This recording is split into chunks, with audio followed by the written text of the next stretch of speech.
If you want to be intentional in dating, that's what we're going to do. We're going to be intentional in dating. We're not going to settle for the average. These are 5 areas that you should evaluate in someone's life that you're thinking about dating. So let's just walk through them. Let's just kind of unpack them here for a moment. And I just want to talk really practical, super practical today about some guidance that the Bible gives us related to dating. And we need some guidance, don't we? Because unless you're Travis Kelce, the modern dating scene isn't working. Most of us cannot throw out a few hints and lock in a date with T Swift. See, here's the sort of the environment we live in right now, man. We've got this toxic mixture of this hookup culture right now, combined with more access on social media and dating platforms than ever before, combined with societal pressures, combined with insecurities that has just left so many of us more confused and insecure and lost in knowing how to navigate the dating landscape. And here's my point. It's easier than ever to find a date, and yet it feels more complicated than it's ever been.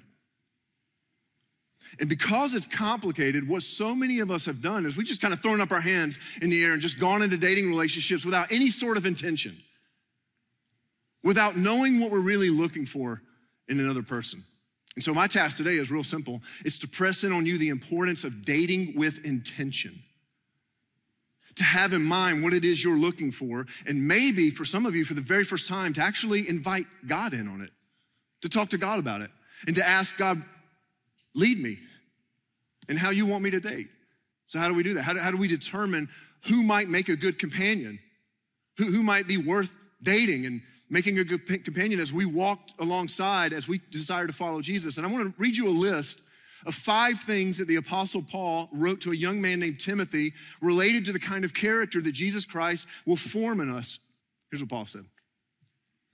He said, don't let anyone think less of you because you're young, but here it is. But be an example to all believers in what you say, in the way you live, in your love, your faith, and your purity. If you want to be intentional in dating, that's what we're going to do. We're going to be intentional in dating. We're not going to settle for the average. These are 5 areas that you should evaluate in someone's life that you're thinking about dating. So let's just walk through them. Let's just kind of unpack them here for a moment. He says that, he talks about speech and what you say. So let's talk about speech for a second. Here's the question you should ask. Do their words, as you listen to how they talk, do their words build up or tear down?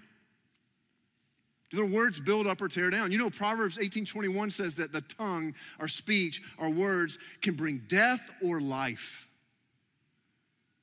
Well, some of us know that, don't we? Because we've been on the receiving end of words, some of us that built us up, some of us tear us down. See, our words have the power of life and death. Our words can heal, our words can hurt, our words can bring life, our words can drain life, our words can build up and encourage, our words can tear down and discourage. And if we're gonna date for a companion, we should ask and observe, how do they talk about others? How do they talk about other people that they don't even really like that much? How do they speak about their family? Are they honest with other people? Do they talk about people behind their back? These are all things to be watching. I came home last week, I think it was. I came home one day, and Jenny was out of town for a couple days, for 2 days, and so she had just left. I came home to my desk in my home, and she left these 2 notes, and they're real simple. Just one of them just had a Bible verse on it, just Proverbs 4:23. Above all else, guard your heart, for everything you do flows from it. And then on the other side, she just said, just keep fighting for this in all you do, Jason. And she just said, I'm so grateful for the way you lead our family in this way. XXOO. We're gonna keep it PG. And here's the thing. That built me up. It did something in me. And you know what? Here's why I'm telling you this. It didn't surprise me at all to find these sitting on my desk. You know why? Because I saw this in her when her name was Jenny Marie Parker, not Jenny Marie Mitchell, when we were dating. I watched how she built others up with her words. I watched how she used her words while we were dating, how she brought life to other people. And those notes are just consistent with who she's always been. You want to date with intention. You give yourself enough time to listen for how they use their words. It matters deeply. Paul also says to be watching for the way that you live. You know what that is? That's character. A couple questions you should ask to determine and to watch and evaluate someone's character. What comes out when they're squeezed? I said this last night and people were giggling, so I don't know. It's kind of a weird, anyways, we'll get to that later. Are they the same in private as they are in public? How do they treat people who can do nothing for them? This all describes and now begins to give you a sense of character. Or as Paul said, the way that they live. You want to watch someone and how they respond when they're squeezed. Let's talk about that for a second. See, we all have, do you have like a brand of toothpaste you love? Like most people have like, ours is Tom's non-fluoride because we're granola in our home. Whatever, I love it. But you got your favorite toothpaste, probably the one that you've been using for a long, long time, whatever. And part of the reason why you stick with it is because you know what's gonna come out when it's squeezed, right? When there's a little pressure exerted on it, you know what to expect. See, the question is, if you wanna determine someone's character, like, is this a companion that could walk beside me? You ought to ask and ought to watch, how do they respond when there's a little pressure on them? You should give yourself time to watch that. How do they handle stress that's being squeezed? How do they handle loss? Failure, adversity. See, Paul says in Galatians 5 that one of the evidences of God's working in someone's life is greater degrees of self-control. Do you see that? Do you see that track record in their life? Are they the same person in private as they are in public? That's the very definition of integrity, isn't it? See, integrity is when you're integrated. You're the same here or there. But when you're the different person here as you are here, that's a disintegrated life. Are they integrated? Like, are the same person in private as they are in public, or do they just put on an act? How do they act towards someone who can do nothing for them? You watch, you observe. How do they treat the checkout person at the grocery store? Do they even look at the host at the restaurant, or do they just stare at their phone? These all say something. And remember, we're talking about direction that they're walking, not perfection. Everyone's gonna make mistakes, man. Like, that's part of it, right? It's not that people have arrived. People are going to disappoint. People are gonna mess up. Man, it happens all the time in every one of our lives. People are gonna go sideways every now when they're squeezed. I do, it happens. That's even a test of character though, isn't it? Do they humble themselves and apologize? Do they recognize it? Do they own it? See, track record matters. And track record takes time to watch. Man, I'm telling you, if some of you, if this is the only thing you take away from the day, you need to take this away. Time is your friend when it comes to relationships, not the enemy. Time is not something to get through. Time is your friend. It's working for you. Listen, man, I've been pastoring for a long, long time. I've been in ministry for lots of years now, right? 25 years or whatever. One thing I've never heard someone say about a relationship is, man, I just moved too slow. I just wish I wouldn't have waited so long. Never heard that. I cannot tell you how many conversations I've had with people where I've heard them saying something like, I wish I wouldn't have rushed it. I just wish I wouldn't have jumped in so fast. Time is your friend if you're committed to dating with intention, because it gives you a chance to watch the way that they live, their character. Next area to evaluate is this: could they be a companion in what they love? Well, how you determine what they love? Well, ask this question: what do they give their time, energy, and resources to? You can observe that. What do they give their time, energy, and resources to? You know, when Jesus was asked what the greatest aim of life is over all other aims of life, he responded, he goes, it's simple. This is Matthew 22. He said, love the Lord your God with all your heart, soul, and mind, and love your neighbor as yourself. That's the ultimate aim. Does their life demonstrate that they love God and love people? Do they use their time, energy, and resources to demonstrate a love for God and people? Have you seen them spend their time serving others, sacrificing for others? Do they live generously with their resources, no matter how much they have? Do they make it a priority to seek God as to how God would have them use their time, energy, and resources? You know, on our wedding day, Jenny and I, we made a vow to each other. We promised each other that we would never elevate each other over our relationship with God. And I knew Jenny would live up to that vow because I had watched her do it through the course of our dating. And listen, you want someone who will love God more than they love you. You may not even know you want that, but you want that. You want someone who will love God more than they love you. Why? Because if you find someone who loves God more than they love you or anyone or anything else, they will love you well. Because loving God will fuel them to serve you and honor you and sacrifice for you. Are you aligned on what you love? That makes for a companion. Fourth thing Paul said is his faith. What do they really believe? You should ask that. What do they really believe? You know, in a letter that he wrote to Christians living in the city of Corinth, the Apostle Paul wrote about the wisdom of not being what he called unequally yoked. It's in 2 Corinthians 6:14. It's kind of a weird image. We don't use the word yoke much anymore. But it's actually an agricultural word picture of having, if you imagine you had two oxen, let's say, that were tied together by a yoke. In other words, you know, you're gonna put two oxen together and this yoke was like this wood plank and it would tie them together because you can be stronger if you're yoked and walking in the same direction. But if the two oxen are unequally yoked and they wanna walk a different direction, what happens? Eventually, no one moves forward. You get stuck. And here's how it can play out in relationships with someone that you're not really aligned with on the faith issue here. You're unequally, you're not really yoked with them right. Related to your faith, here's what can happen. See, you're gonna be moved at some point to tithe and to give of your money and your resources to advance the work of God in this world, and they're gonna look at you like you're crazy. You're pulling in two different directions. You're gonna be moved at some point to spend your discretionary time serving, and your partner's gonna go, I don't know, that's not what we do with free time. You move in two different directions. And here's a word of caution on this one.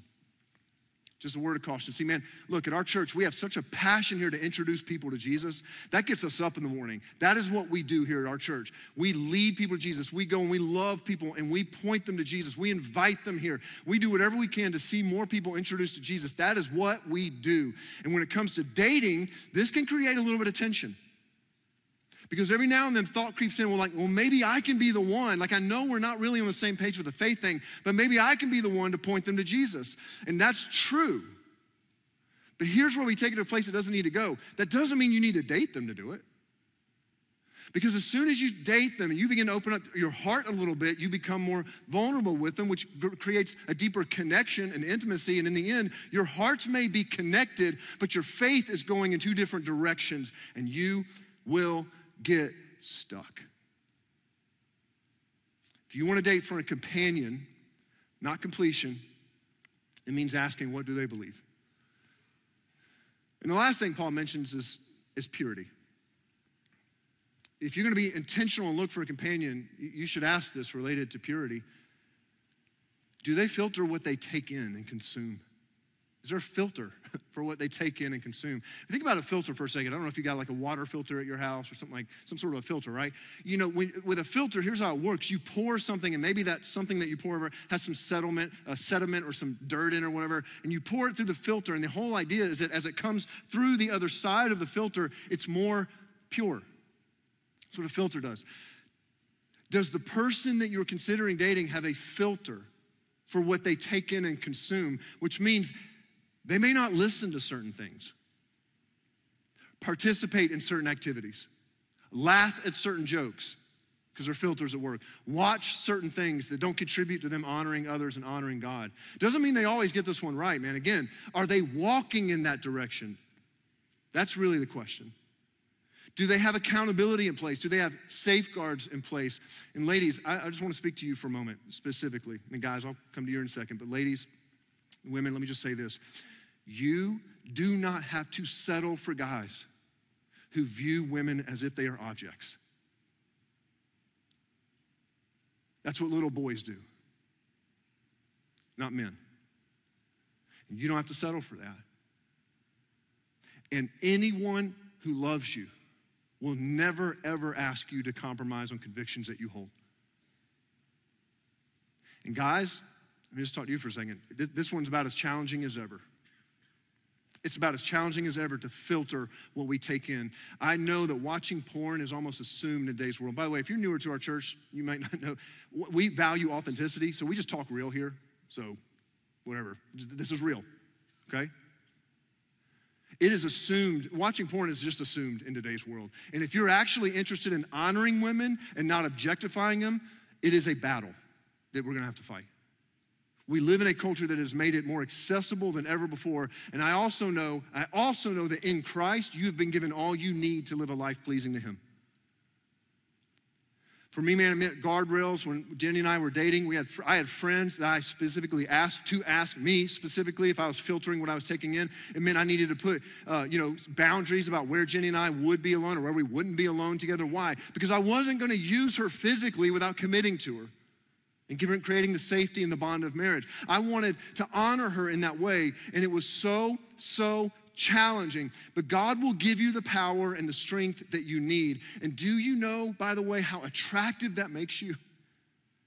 To women wanting to walk in the same direction as you, that you would choose to walk a different direction as everyone else around you, that you would treat women with dignity and respect and refuse to objectify them. That is what men do. That's what men do. And you've been called up to something higher. You have been called up to something greater than the norm. So I guess you could just sum all this up by saying this. Don't be this dude.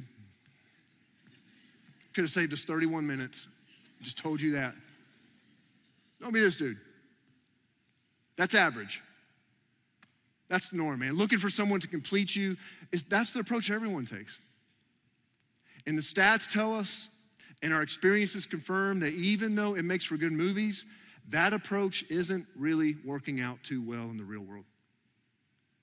We want better than average relationships. We want to date with something better in mind, with intention, with the lens of who could be a companion as we walk towards who God made us to be, which brings me to one last question to leave you with today. A question that, honestly, it might be the most important question raised all day that applies to all of us. Every single one of us, this applies to, single or not. And it's this: am I becoming the companion I hope to have one day? Am I becoming the companion I hope to have one day? And I say that applies to everyone here because it does. Because even if you're here and you're married and already in a relationship, that question is deeply relevant for you. Is your speech, your character, your love, your faith, and your purity being shaped more into the image of Christ as you allow and follow him more closely? And listen, man, I understand that some of you are in a marriage where you're not necessarily walking in the same direction. I understand that. And if that's the case, that question is very relevant, isn't it?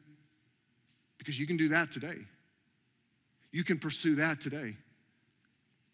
And if you're single, this question answers what to do when you're waiting on that companion. What do you do when you're waiting? Because you haven't found that companion yet. Well, what you do is you open yourself up to allowing Jesus to shape you into a person who speaks life-giving words, who has godly character, who loves God and people, who has a deepening faith and pursues purity in your life. If you do that, if you answer that question right there and you pursue the answer to that question, everyone wins. You do that, you win. And I'm not talking about you win a date or you win a relationship. You win something so much greater. You become shaped more into the image of Jesus Christ. The season of waiting may be the most important season of your life because God has your undivided attention in forming you in the image of his son. Will you fight this season or will you embrace it with open hands? Asking God to form in you in this season what could not be formed any other way. And I know that this is the place that some of you are in. You are in the waiting today. And it'd be so easy to settle. But you made a decision of the story you want to write. You made a decision that you don't want to date like everyone else. You want to date with intention. And because of that, the pool is a little bit smaller. And the wait may be a little bit longer. But I want you to know, man, I am so proud. We are so proud of the level of trust that you're displaying. And our church is behind you. And I want to tell you that what Jesus is forming in you is so worth it.